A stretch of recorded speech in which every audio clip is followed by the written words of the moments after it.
Monsignor Enrique and Reverend Rector Mathieu, I thank both of you for this opportunity. It's a great joy for me to be back here at the Gregoriana University. I've been here a couple times before, and each time it's been a worthwhile visit that I think about for a long time after I return home. I also bring you greetings from the Harvard Divinity School, my colleagues, my students there. And maybe you should be reminded that Harvard College was founded in 1636 in order to train ministers. Its sole and unique purpose was to train ministers for the churches of the wilderness of North America. And we are still engaged in that task after all of these years. I know that's not an old university compared to Gregorian, but by North American standards, it's quite old. So I've had the privilege of teaching there for close to 50 years now, and I'm partially retired. But it's a pleasure and a privilege to be with all of you today. I especially want to thank, of course, Cardinal Becker and Professor Morali for having worked so hard, so diligently, so skillfully on this comprehensive and impressive volume, which I say, incidentally, is for sale out here, if you'd like to buy it outside the door. I think it's the kind of work which will make it unnecessary for there to be any further work, any successor for a very long time. In reading this book, two words kept coming to my mind with reference to the development of truly Christian theology of religions. The first word is commonality, and the second word is particularity. We develop this theology of religions within this tension. All of us who have engaged in some conversations, as Cardinal Becker just mentioned, with people from other religious traditions, have to be struck immediately by the things that we do have indeed in common.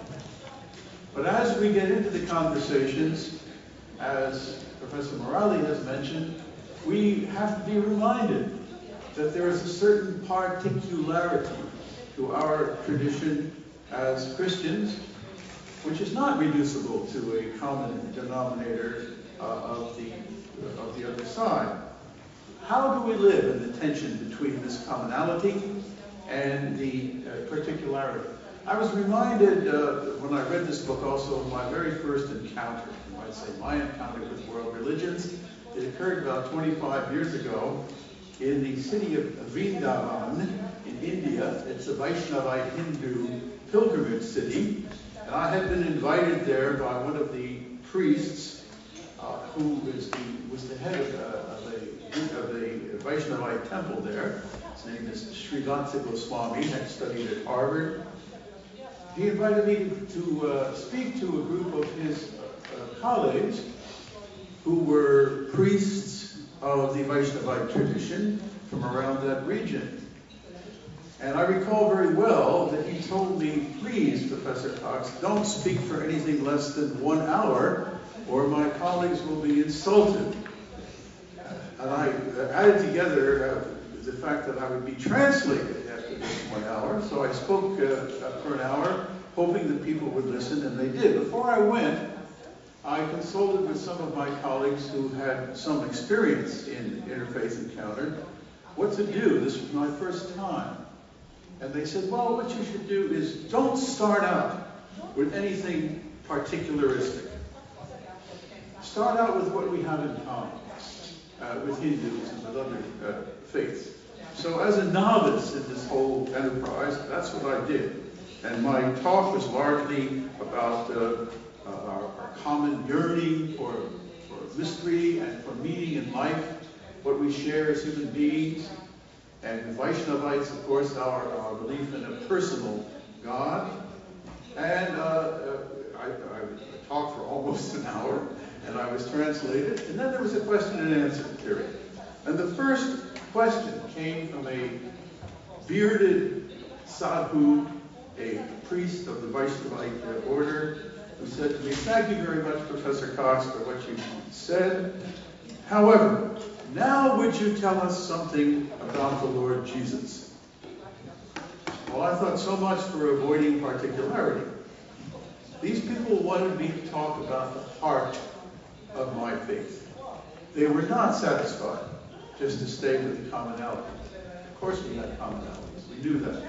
But in order to really get into a genuine dialogue, we have to be willing to speak about our particularity just as we expect them to speak about theirs. Throughout this volume, there's an effort to balance these two, but I think Professor Morali is right when she says we may have drifted in current years a little bit too much toward emphasizing the commonality, and maybe we need to think again about the particularity. I think that's true. I also think, however, that in different contexts of interreligious dialogue, one or the other may come to the fore. We live at a time now, for example, when the differences between Christianity and Islam are emphasized so strongly, especially in the popular press, in distorted ways, that to discover commonalities is very important. But in other contexts, the emphasis on particularity is also central. So that's what I'll be talking about with you today, mainly. And I want to divide my remarks into three brief sections here, as an appreciative reader of this very fine volume. The first is the main points about which I am in full agreement, and there are many of them, so I'll only mention a couple. And then I want to go on to a second section with some points at which I have some questions, some disagreement, and then third, some continuing questions that we all need to work on and think about in the future.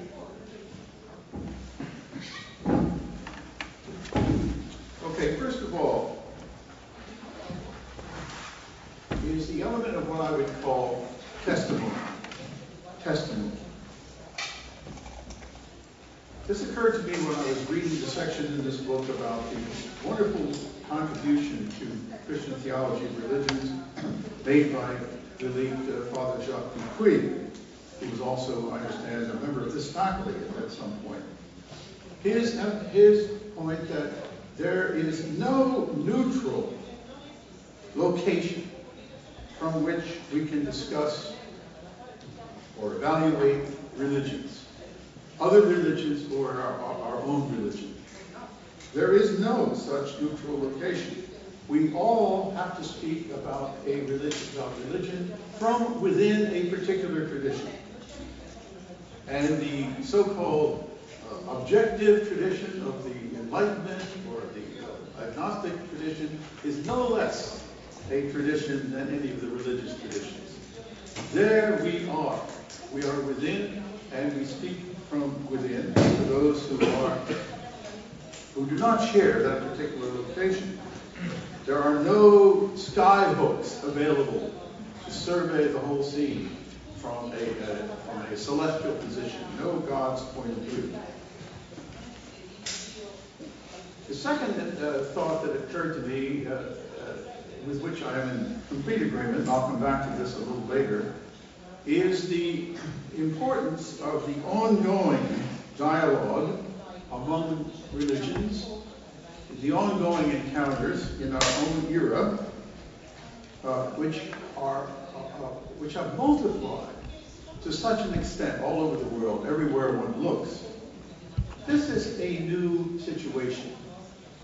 People of different faiths have lived side by side with each other throughout many ages, although during many of those ages we were segregated into different cultural and religious areas and didn't see each other that much. Nonetheless, there was always a certain amount of interaction.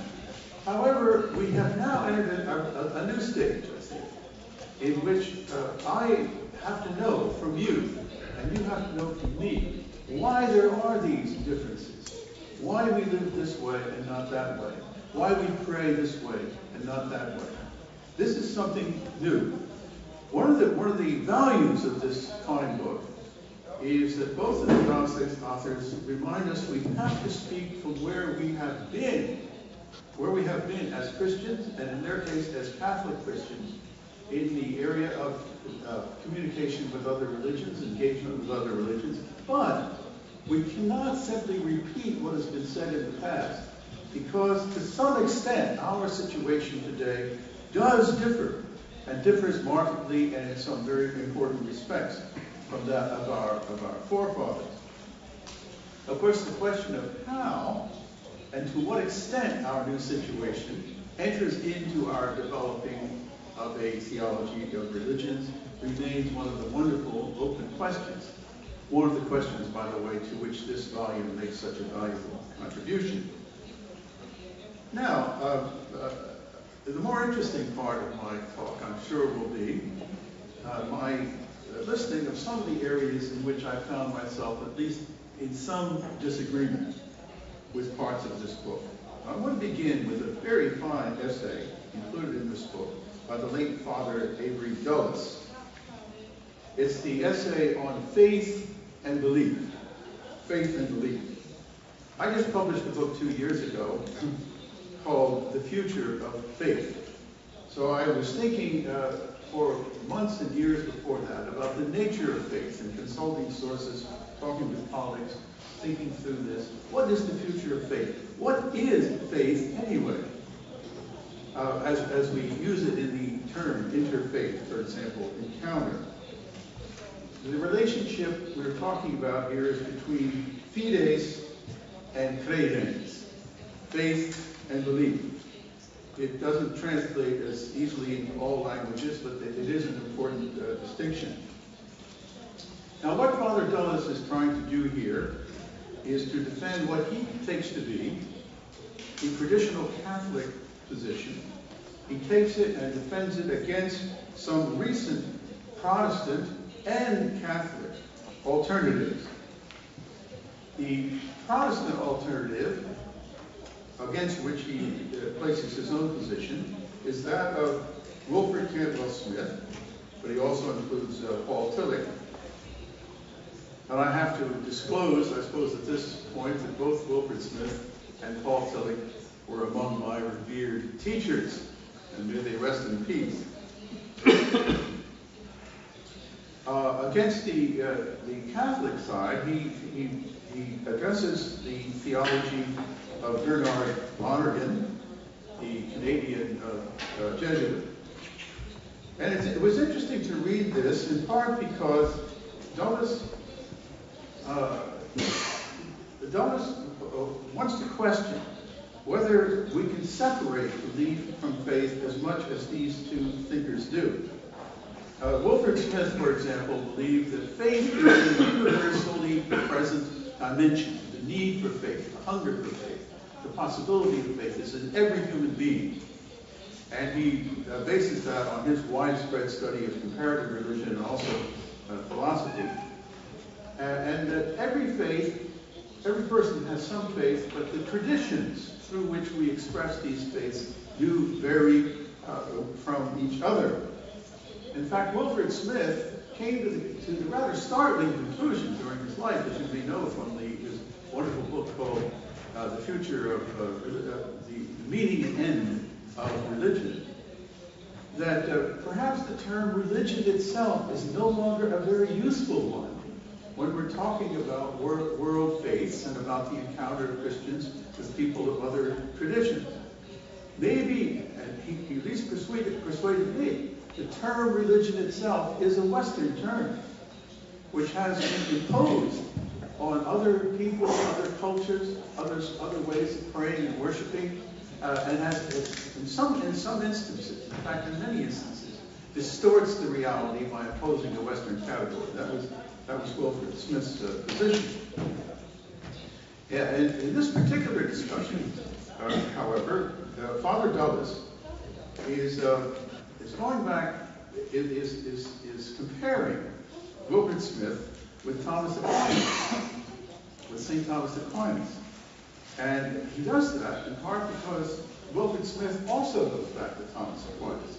So this was fascinating for me to see these two thinkers both referring to the angelic doctor to try to build the foundation for their positions. And here is the phrase, sentence out of St. Thomas that they both go back to. St. Thomas says, the act of the believer, this is from Summa Theologica 2, question 1a. The act of the believer does not terminate in the proposition, but in the thing meant by it. For we do not form propositions except for the purpose of knowing things by means of them, whether in scientific knowledge or in faith. Now, it's fascinating to me that both of these men go back to that section of St. Thomas, and then I wondered, as I continued to read this, I had first thought that maybe here we are confronted with a kind of a confessional division between a Catholic theologian and a Protestant, between Dulles and John Foster Dulles, Avery Dulles, and Wilfred Smith. However, the more I read it, the more I found that it really isn't the case. That there are differences in both of the Catholic and Protestant perspectives on the relationship of faith to belief. Propositions, admittedly, are produced by the human mind, says Gillis, but they derive directly from revelation, and they direct believers. They direct believers to God. Now, the word direct here is an interesting one for me. At least in English, direct means to point someone in a particular direction. Would you direct me to St. Peter's or something of that nature? It's a pointer. So my conclusion is that we don't have a terribly significant difference of opinion here between these two. And it's not just a semantic debate, but it's certainly not an unbridgeable chasm between confessional understandings of faith and belief. Perhaps more important, more basic to this, is the question of faith itself. And here there may be a difference, or maybe not. I allow you to judge that. Dulles is concerned about what I would call a relational understanding of faith. Now, I should say that way back as a theological student, I remember reading the famous account by Emil Brunner. In German, it's called Wahrheit als Begegnung. Truth as encounter. It shared what I would call the relational view of faith with a number of other writers, including both prominent Catholic as well as Protestant theologians.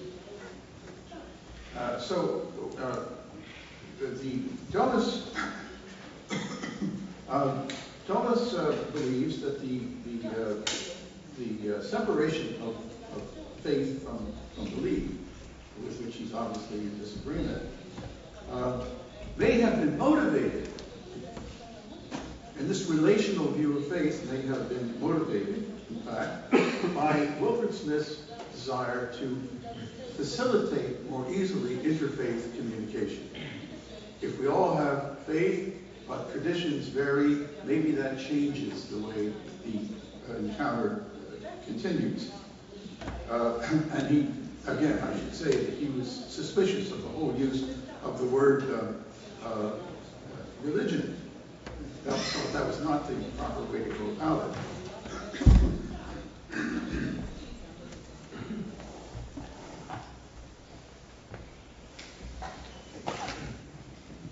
Now, of course, Wilfred Smith did not succeed in banning the term religion. He later became the director of the Center for the Study of World Religions at Harvard, and is thought of now as a prominent religious scholar. That didn't happen. Nonetheless, I don't myself believe that his principal motivation, even though he was for many years a Presbyterian missionary in India, an expert on Islam, I do not believe his principal motivation for this definition of faith comes from that encounter. I think it comes more, in his case and in many other cases, from the renewal of biblical studies. Epical series of events in the last 100 years has been this rediscovery and utilization of the Bible to inform what our faith is, what our particularity is. I think that's more where it comes from. Because in the Bible itself, both in the Old and New Testament, faith there seems to be radically relational. If you think of the Hebrew word emunah, or of the Greek New Testament word pistis, trust, confidence, it's hard to see these as having to do with the relationship to proposition, beliefs, ideas. They have a more relational and personal quality. Dulles also is a little worried, it seems to me, that this idea of faith as relationality emerged from existentialist philosophies. He may be right that there was a certain impact of existentialist philosophies.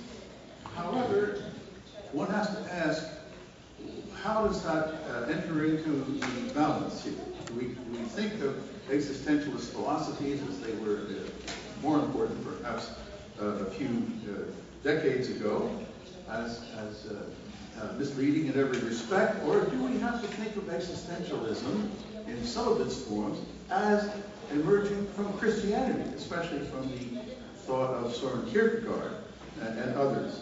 And what about those French Catholic philosophers and phenomenologists, people like Gabriel Marcel or Emmanuel Mounier, famous personalists, phenomenologists? Should they come into the picture as we discuss and try to understand what human faith is? They are not mentioned in this volume, but the fact that they've had this kind of influence raises another deeper question, which is to what extent current philosophies of the self, of cognition, of personhood, should enter into our discussion of the reality, the phenomenon of faith in human beings. Here, one might think about St. Thomas Aquinas, who, despite the opposition of some of the church hierarchy, continued to engage the philosophical currents of his day.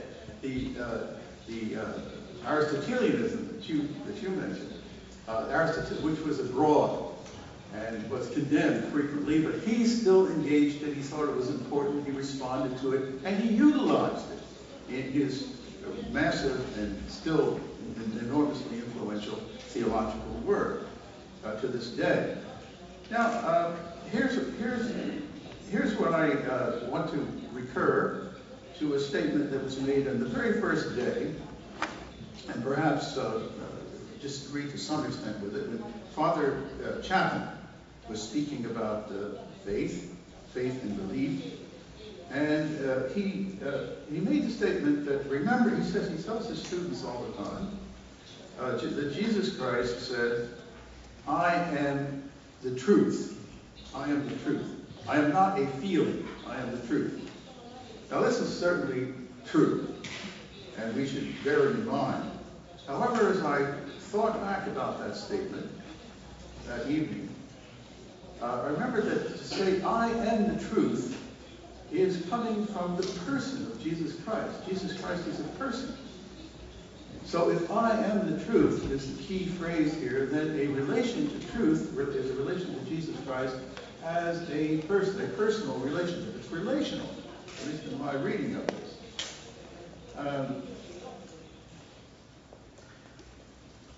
And we are told, of course, when Jesus encounters the young man and he asks about eternal life, Jesus responds to him, "You should love the Lord your God with all your mind, and with all your strength, and with all your heart." There isn't any particular division here between the cognitive and the affective elements of human life. They seem to go together. in this portrait of faith by our Lord Himself. It's cognitive and affective at the same time. Now here, let me just insert briefly an observation of something I've become terribly fascinated with in recent years, which is the studies of cognition along the line of brain research. I happen to have some colleagues at our university who are in the advanced stages of this investigation of brain research. How we actually know things. They do this by analyzing the brain and by watching which parts of the brain light up when we're engaged in certain kinds of thoughts or activities and all of that. And more, they're discovering that you simply can't make that kind of distinction between affect and cognition. That we know something emotionally, we know something cognitively, and they are bound together, fused together in a way which makes them almost inseparable. So I wonder if this whole dichotomy, which has come down to us through the theological and philosophical tradition of how to balance the affect with the cognitive, is itself something that we can now question. I don't want to put that much emphasis on brain research. They'll find out something else perhaps next week. Nonetheless, it certainly raises a question for me. Have we been wrong all along in thinking that it's possible to engage in cognition without affect or affect without cognition? I think not. I was remembering that also just yesterday, my very first visit to Rome, many, many years ago when I was a young man, and how that was both for me an aesthetic experience, a cognitive experience, and certainly an affective experience. I was overwhelmed with joy and happiness to be in this city that I've read about. I learned an awful lot while I was here. I was, of course, deeply impressed by the aesthetic quality. I can't separate all of those. They're all part and parcel of a way in which I remember and know about Rome. And here I am back again, and if you'd only stop the rain, maybe that memory will come back in all of its original vividness. So, again, I am not convinced that the discussion about faith and belief is a confessional difference. I don't believe so. And I don't think it should be understood in that respect. It's something we have to work on, all of us together. Now, another point at which I'd like to raise a question is the very fascinating discussion introduced yesterday, I think, about the Missio Dei, as we understand the mission of the Church. How do we understand it with reference to the mission of God? And I think there was a reference back there to the famous Willingen conference in 1952 on mission. And here I'm referring mainly to the wonderful essay, admirable essay by Cesare Baldi in the volume by Becker and Morali on this subject, where he deals with this subject. And he studies it through the various stages of history. Now, I should say here that I've been, over the last decades myself, a participant in many of these Protestant Orthodox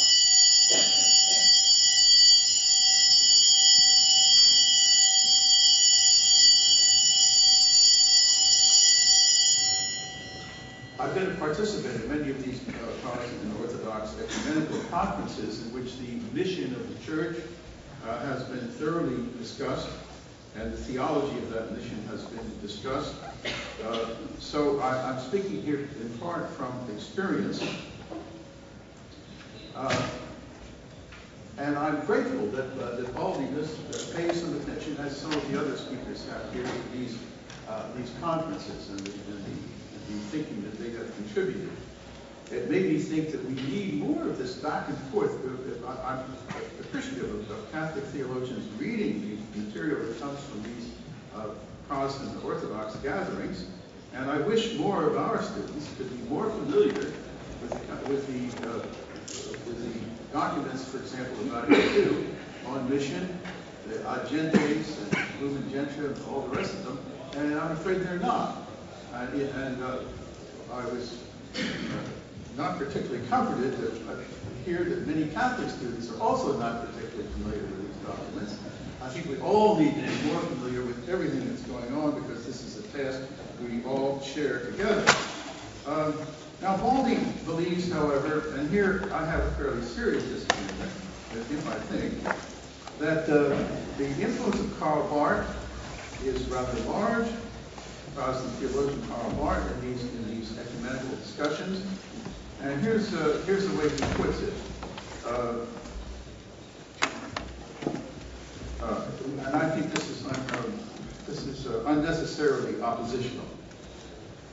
Baldy writes this: while for the Vatican Council the Church is the sign and instrument of the plan of salvation, in the Protestant reflection following Barth, the Church is increasingly seen as an obstacle, hindered by serious institutional and juridical failures. Now, I think all of us recognize that at certain moments the Church, whether Protestant churches, Catholic churches, or whatever, have gotten in their own way, have themselves become obstacles to the proclamation of the gospel. I think we can all recognize that. However, I think this is a serious, although perhaps not intentional, misrepresentation of Barth, of Karl Barth, also one of my teachers. For him, the Church has an absolutely vital, indispensable role because it is called upon by God to advance the Missio Dei, to advance God's mission by proclaiming and celebrating and demonstrating the gospel. In fact, the way he puts it, the way Karl Barth puts it, is the Church should be the visible demonstration of God's intention for all humanity. Now, Baldy comes back at the end of his article by saying the Church that proposes itself as the goal of mission is substituting itself for the kingdom of God. This is a criticism. Instead, the Church, he says, is none other than a sign of the kingdom directed to the whole world. Frankly, I don't see that much difference between these positions. A sign of the kingdom directed to the whole world, God's provisional demonstration of his will for humanity. I think we, again here, do not have some kind of unbridgeable gap. At least I hope not. We do have to ask the question, of course, what is the nature of this sign? How is the Church a sign of God's mission in the world? How do we discern the presence of God in the world, both in the Church and in the world, in order to be part of that Missio Dei? I think the answer is not complicated. The answer goes back to the life, ministry, death, and resurrection of our Lord Jesus Christ. Because God has shown us in Jesus Christ himself what is God's mission in the world. That's the clue to what God continues to do in the world and what he expects the Church to be a sign of. It doesn't seem to me that complicated. And Jesus Christ announced his mission in no uncertain terms. On that day in Nazareth, in the synagogue, when he said, I have come to bring good news to the poor, healing to the blind, to set the prisoners free, and to declare the coming day of God's victory. If this is what God continues to do in the world, and what the Church is called to be a sign of, I don't think that's a particularly complicated way of relating Christology to the Missiology, the Church's mission.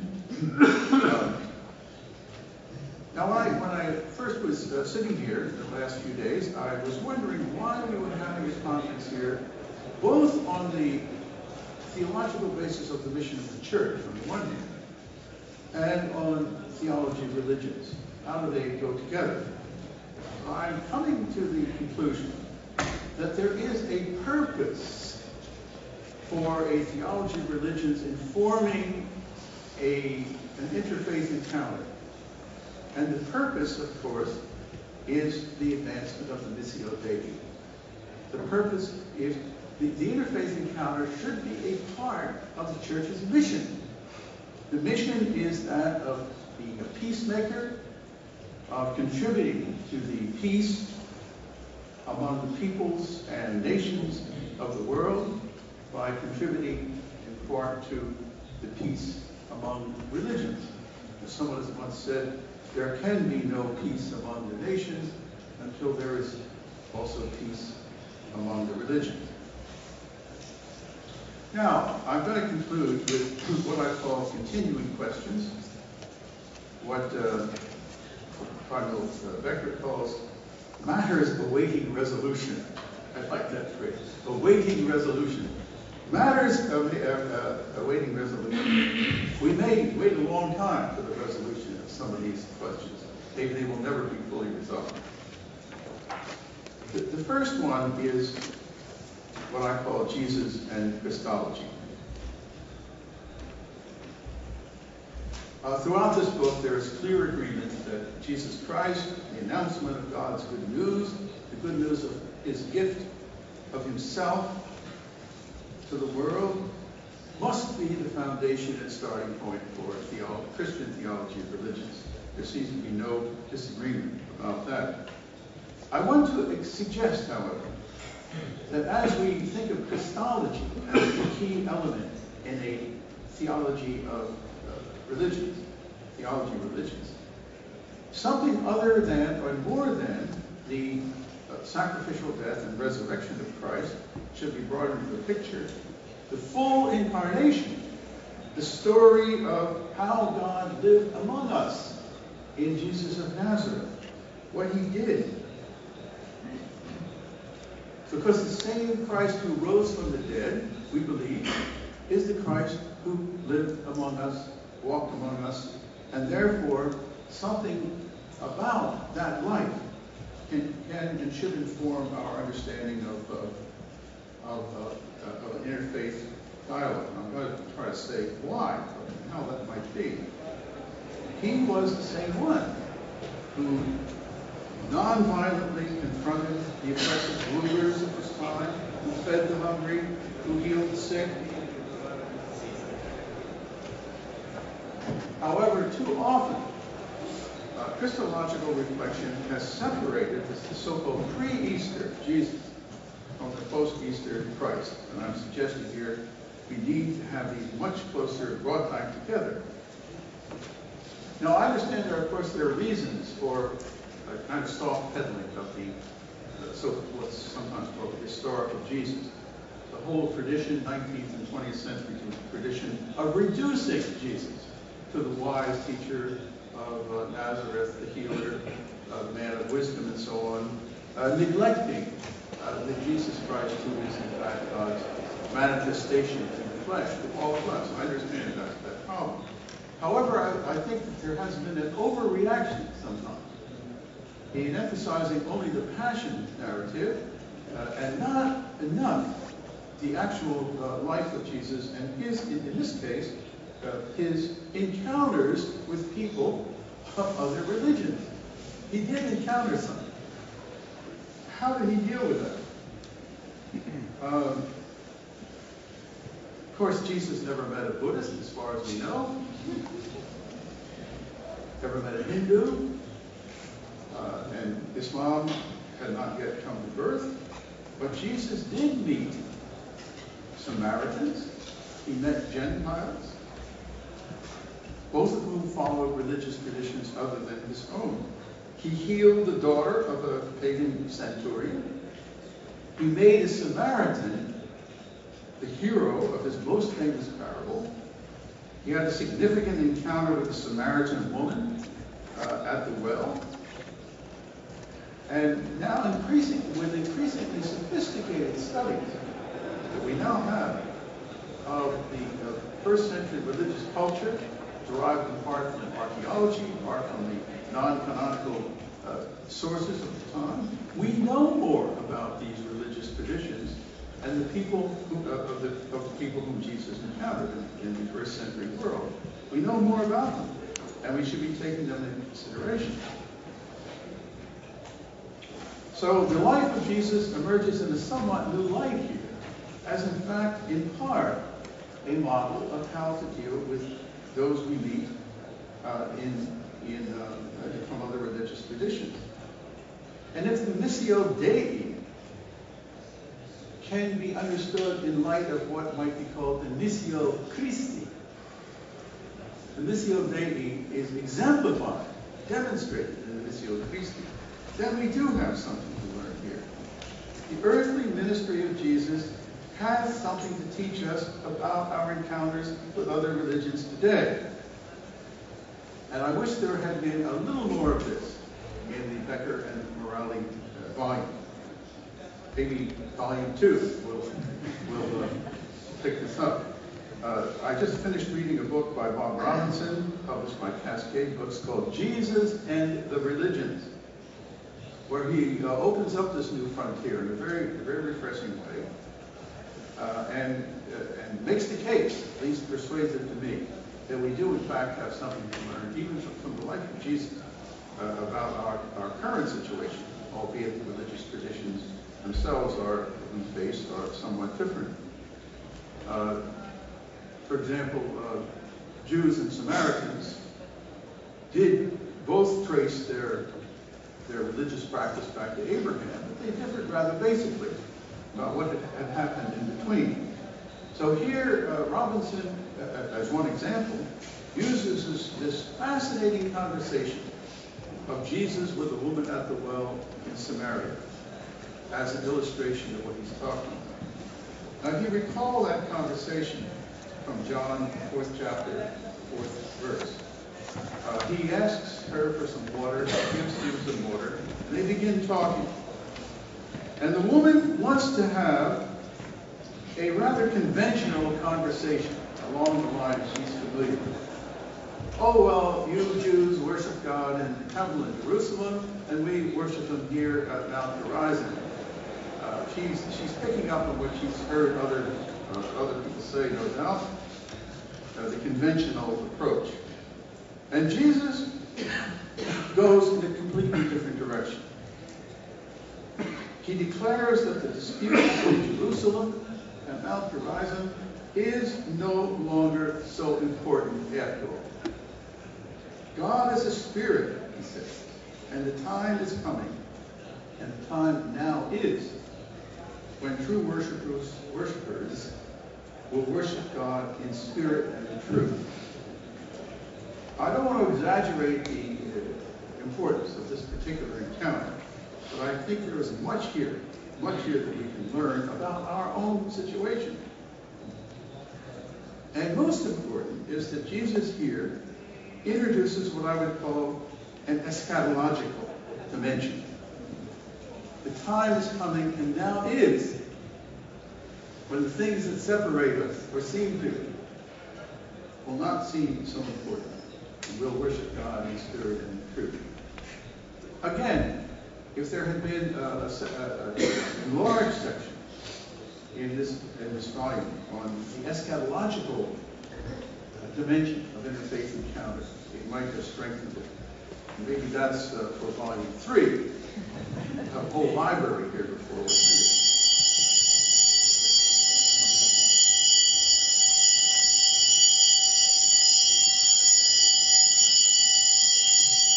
The eschatological dimension reminds us of the temporality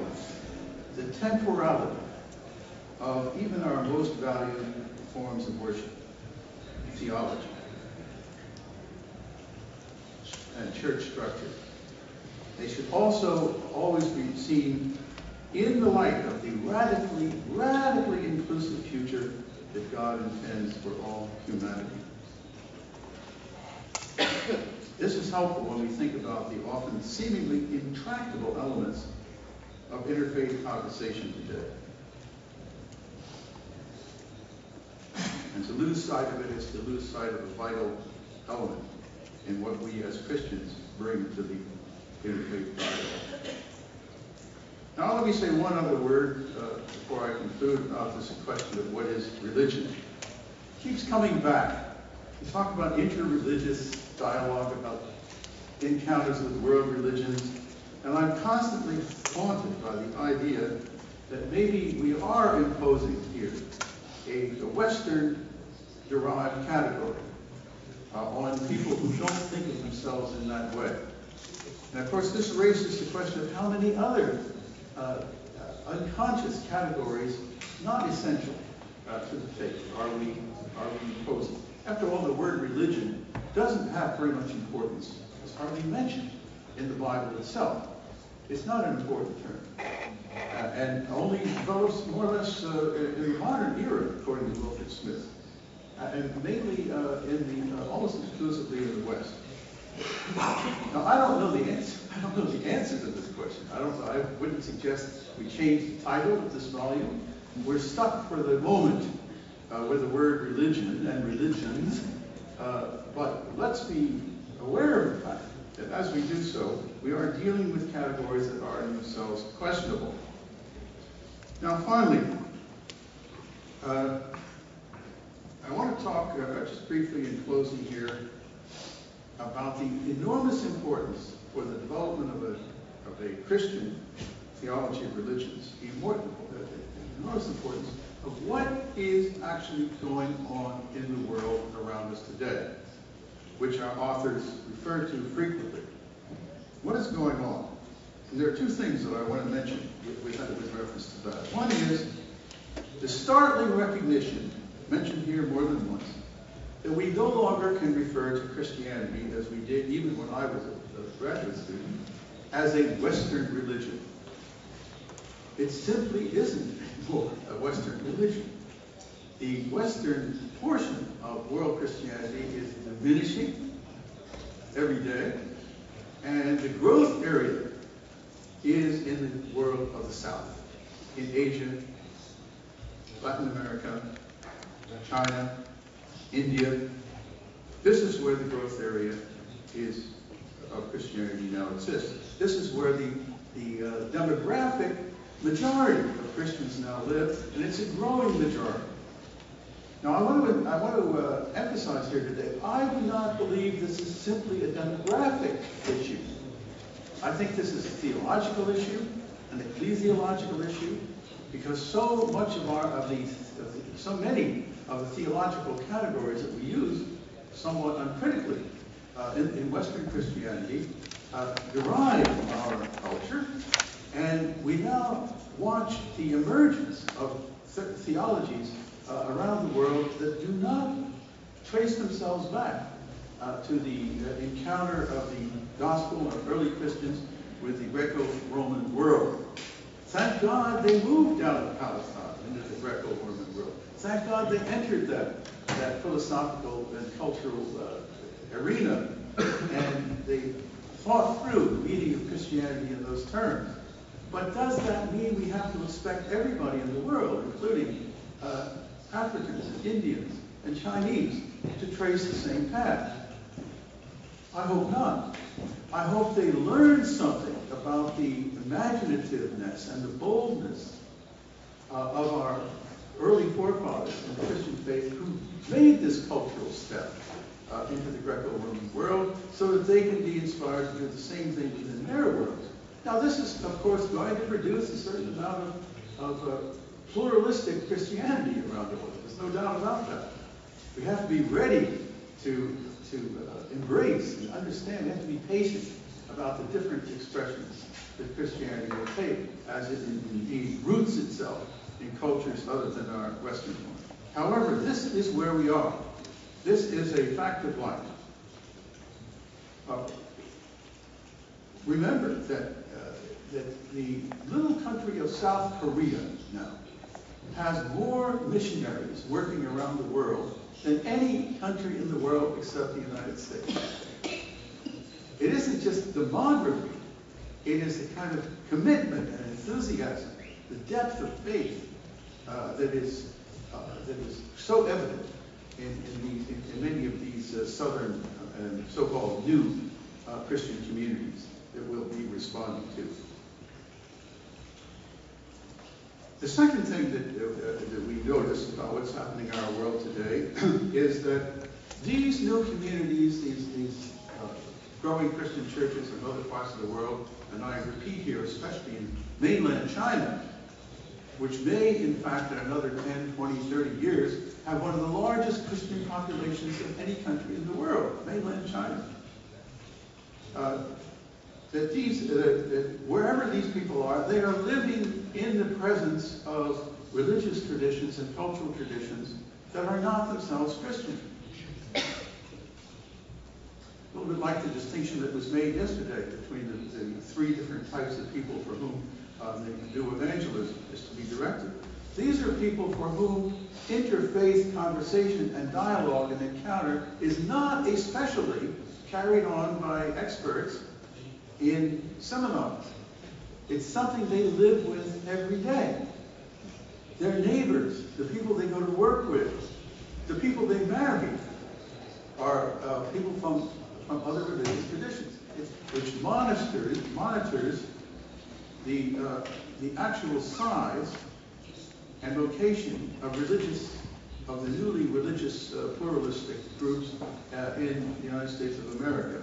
And there are many, of course. It's becoming more and more religiously pluralistic every day with immigration patterns and the rest. However, it also monitors, insofar as it can, all of the different ways in which people from different faiths are meeting each other. In church meetings, in schools, in study groups, in seminars, in interfaith organizations. The scope of this activity is staggering. Now, I've visited many of these groups, as some of you have, and we have to admit that much of what passes there for interfaith conversation is confused, often mistaken, often ill-informed. Nonetheless, it's going on and can't be ignored as we try to do our scholarly work in this regard. Sometimes the statements that one hears are triumphalist in these groups. Sometimes they're simply relativism. It's all the same underneath, that sort of statement.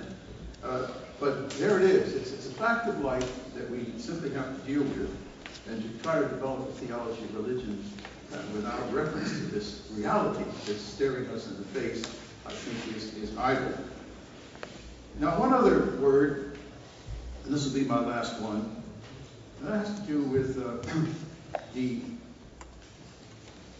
the kind of Christian witness which is leading this growth around the world. Christianity is growing faster today than it has in any time of its history. You hardly think that sometimes as you travel around Europe, but nonetheless, globally, it is growing faster than any other religion or religious tradition. We now have about slightly more than 2 billion Christians in the world, according to religious demographers. About 1 billion of them are Roman Catholics. About 1/2 billion are Protestant or Orthodox. However, about 500 million, or 1/2 billion, belong to what we now call the charismatic and Pentecostal movement. This, my friends, is where the real growth is taking place. And that can be a blessing, or it can be a bane. It can be a problem or an opportunity. But this is another fact, a fact of theological and ecclesiological life. The Pentecostals are leading the way in carrying the gospel to people that nobody else seems to be reaching, and enlisting people in Christian congregations in praise and service that nobody else seems to be reading. Now, I wrote a book about this, which was published about 12 years ago. It's called Fire from Heaven. I got very interested in Pentecostals. I visited congregations all over the world and asked myself the question, why are they growing so rapidly? What do they have? What's their secret? And I discovered a couple things. One is that they offer a sense of support and community as people they move in from the countryside to big cities. They have that. They offer healing, which is now becoming a part more and more of other denominations. But the main thing I think they offer is to people who have often been treated shabbily by the societies in which they live. They give them a sense of dignity by giving them a sense of purpose. You become an agent of God's plan for the world. You are sent out to tell your neighbors, your friends, your family about this wonderful good news, to announce it to them. You are no longer the disempowered person who's cast aside. You now have a role to play in history. This gives them a sense of dignity and of self-worth, which they might not ordinarily have. You are now an agent. You are now a subject of the gospel and not just an object of the gospel. I think this relates very much, perhaps, to Monsignor, what you were saying yesterday about empowering the evangelizer to evangelize. So, I'm at the end now. Let me just say at the end that we have emerging here what might be called a new kind of interfaith consensus fidei. According to Catholic theology, I'm told, taking into consideration the consensus fidei is part of the formulating of any kind of theological or doctrinal statement. It's a broadened convention. It's a conversation, it's a consensus of the faithful of different faiths, but not to be ignored. So, these are what Cardinal Becker calls matters awaiting resolution. And there are probably many more. I doubt that they will reach resolution anytime soon, or how long the resolution will last. But many times we think we've reached the resolution for this or that question, only to find that it isn't all that resolved anyway. And I'm pleading that we continue to work together on this. That this is not a place to feature confessional differences, but to see what, at least as Catholics and Protestants, we have in common here as we take this next and very exciting step, very challenging step toward developing a Christian theology of religions. And as we do so, this wonderful book, Christian Engagement with World Religions, I'm convinced will play an invaluable role in focusing where we have been, where we now are, and where we should be heading. So I salute once again the editors and the contributors for the wonderful service they have rendered to all of us. Thank you.